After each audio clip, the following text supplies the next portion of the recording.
Welcome to the Chronological One-Year Bible, January 3rd. Today's reading includes Genesis chapter 7, verse 1 through chapter 10, verse 5, 1 Chronicles chapter 1, verses 5 through 7, Genesis chapter 10, verses 6 through 20, 1 Chronicles chapter 1, verses 8 through 16, Genesis chapter 10, verse 21 through 30, 1 Chronicles chapter 1, verses 17 through 23, and Genesis chapter 10, verses 31 and 32.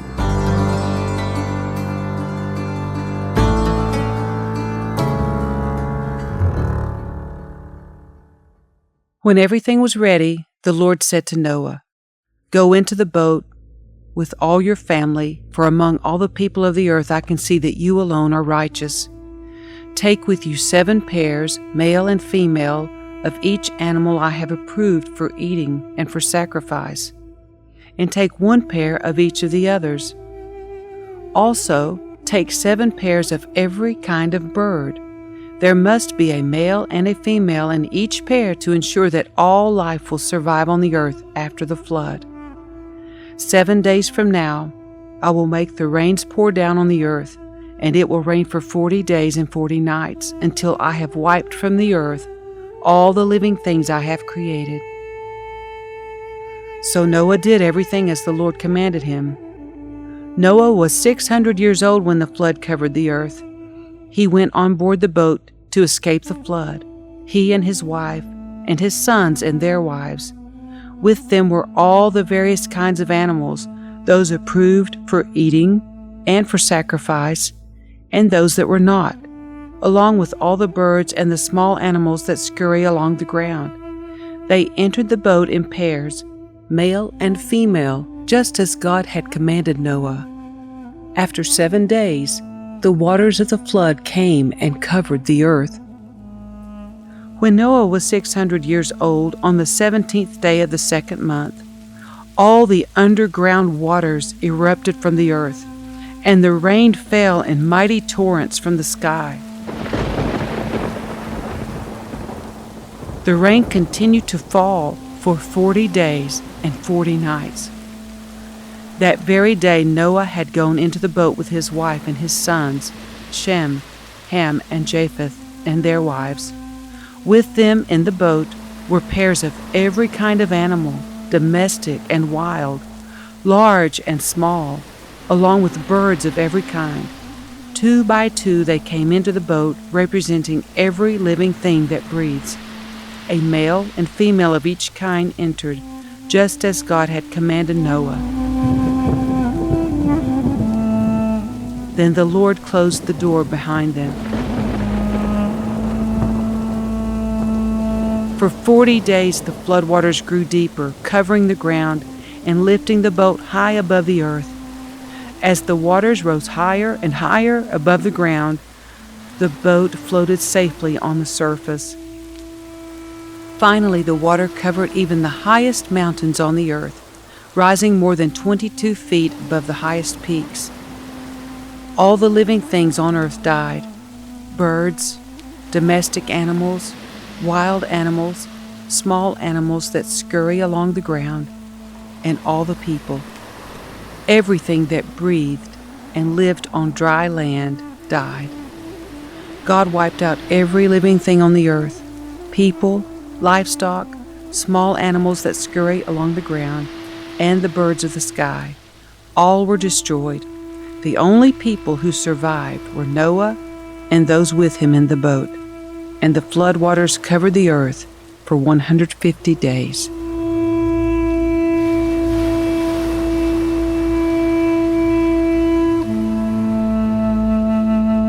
But God remembered Noah and all the wild animals and livestock with him in the boat.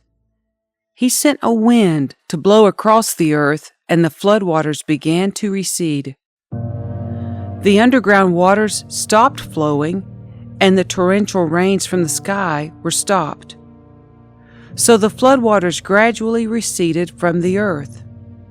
After 150 days, exactly 5 months from the time the flood began, the boat came to rest on the mountains of Ararat.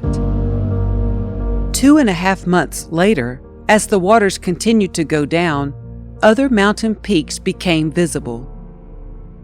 After another 40 days, Noah opened the window he had made in the boat and released a raven. The bird flew back and forth until the floodwaters on the earth had dried up. He also released a dove to see if the water had receded and it could find dry ground, but the dove could find no place to land because the waters still covered the ground. So it returned to the boat, and Noah held out his hand and drew the dove back inside. After waiting another 7 days, Noah released the dove again. This time, the dove returned to him in the evening with a fresh olive leaf in its beak. Then Noah knew that the floodwaters were almost gone. He waited another 7 days and then released the dove again. This time, it did not come back. Noah was now 601 years old. On the first day of the new year, 10.5 months after the flood began, the floodwaters had almost dried up from the earth. Noah lifted back the covering of the boat and saw that the surface of the ground was drying. 2 more months went by, and at last the earth was dry. Then God said to Noah, "Leave the boat, all of you, you and your wife and your sons and their wives. Release all the animals, the birds, the livestock, and the small animals that scurry along the ground, so they can be fruitful and multiply throughout the earth." So Noah, his wife, and his sons and their wives left the boat, and all of the large and small animals and birds came out of the boat, pair by pair. Then Noah built an altar to the Lord, and there he sacrificed as burnt offerings the animals and birds that had been approved for that purpose. And the Lord was pleased with the aroma of the sacrifice and said to himself, "I will never again curse the ground because of the human race, even though everything they think or imagine is bent toward evil from childhood. I will never again destroy all living things. As long as the earth remains, there will be planting and harvest, cold and heat, summer and winter, day and night." Then God blessed Noah and his sons and told them, "Be fruitful and multiply, fill the earth. All the animals of the earth, all the birds of the sky, all the small animals that scurry along the ground, and all the fish in the sea will look on you with fear and terror. I have placed them in your power. I have given them to you for food, just as I have given you grain and vegetables. But you must never eat any meat that still has the lifeblood in it. And I will require the blood of anyone who takes another person's life. If a wild animal kills a person, it must die. And anyone who murders a fellow human must die. If anyone takes a human life, that person's life will also be taken by human hands, for God made human beings in His own image. Now be fruitful and multiply and repopulate the earth." Then God told Noah and his sons, "I hereby confirm my covenant with you and your descendants, and with all the animals that were on the boat with you, the birds, the livestock, and all the wild animals, every living creature on earth. Yes, I am confirming my covenant with you. Never again will floodwaters kill all living creatures. Never again will a flood destroy the earth." Then God said, "I am giving you a sign of my covenant with you and with all living creatures for all generations to come. I have placed my rainbow in the clouds. It is the sign of my covenant with you and with all the earth. When I send clouds over the earth, the rainbow will appear in the clouds, and I will remember my covenant with you and with all living creatures. Never again will the floodwaters destroy all life, When I see the rainbow in the clouds, I will remember the eternal covenant between God and every living creature on earth. Then God said to Noah, "Yes, this rainbow is the sign of the covenant I am confirming with all the creatures on earth." The sons of Noah who came out of the boat with their father were Shem, Ham, and Japheth. Ham is the father of Canaan. From these three sons of Noah came all the people who now populate the earth. After the flood, Noah began to cultivate the ground, and he planted a vineyard. One day he drank some wine he had made, and he became drunk and lay naked inside his tent. Ham, the father of Canaan, saw that his father was naked and went outside and told his brothers. Then Shem and Japheth took a robe, held it over their shoulders, and backed into the tent to cover their father. As they did this, they looked the other way, so they would not see him naked. When Noah woke up from his stupor, he learned what Ham, his youngest son, had done. Then he cursed Canaan, the son of Ham.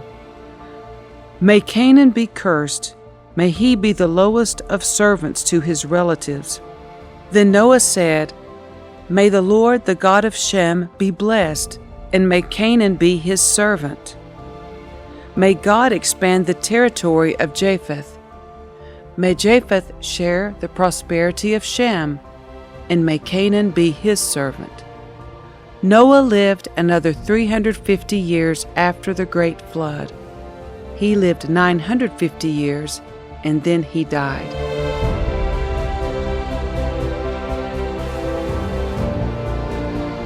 This is the account of the families of Shem, Ham, and Japheth, the three sons of Noah.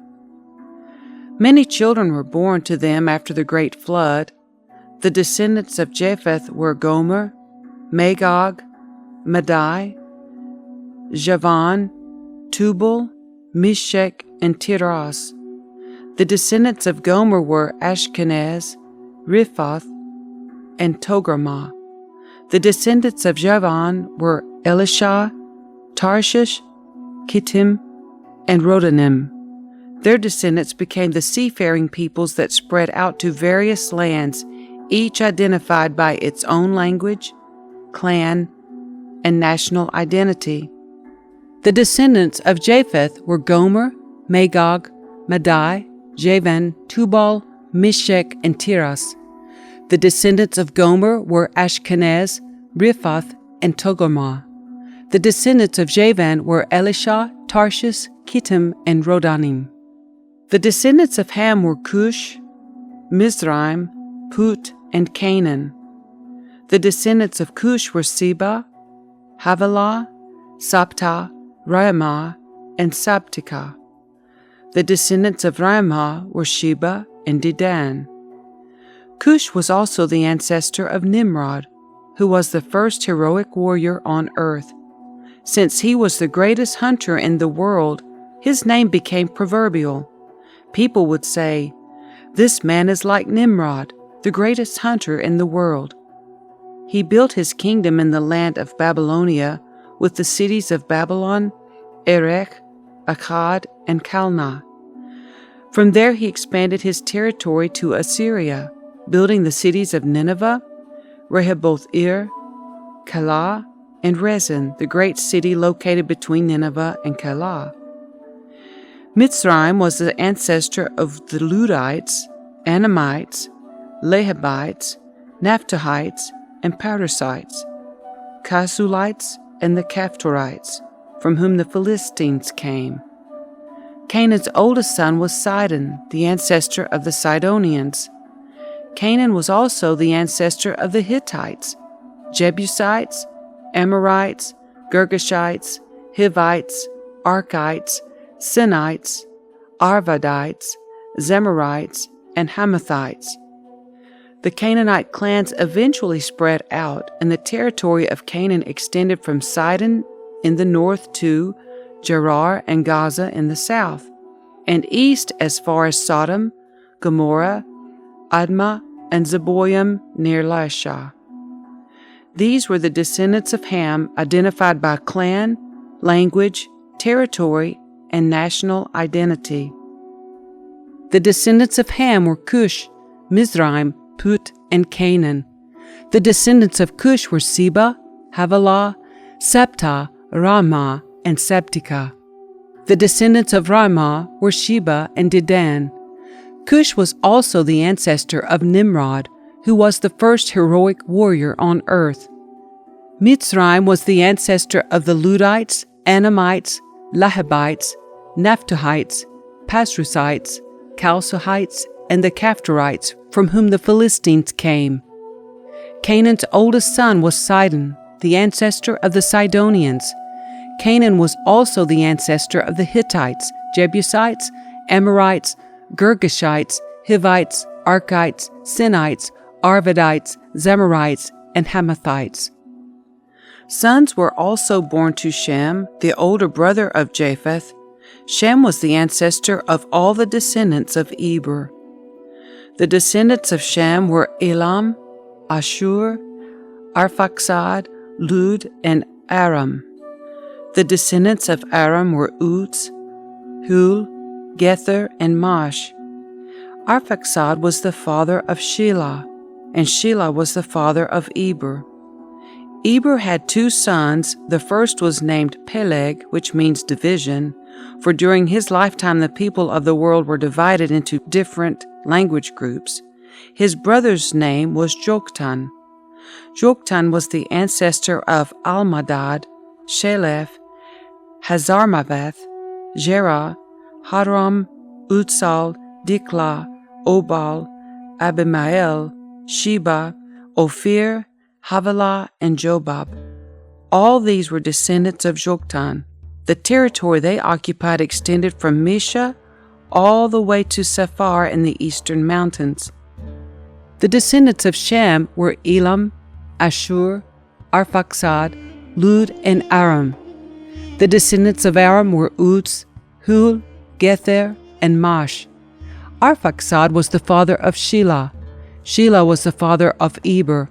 Eber had two sons. The first was named Peleg, which means division, for during his lifetime the people of the world were divided into different language groups. His brother's name was Joktan. Joktan was the ancestor of Almadad, Sheleph, Hazarmaveth, Jerah, Hadram, Utsal, Dikla, Obal, Abimael, Sheba, Ophir, Havilah, and Jobab. All these were descendants of Joktan. These were the descendants of Shem identified by clan, language, territory, and national identity. These are the clans that descended from Noah's sons, arranged by nation according to their lines of descent. All the nations of the earth descended from these clans after the great flood.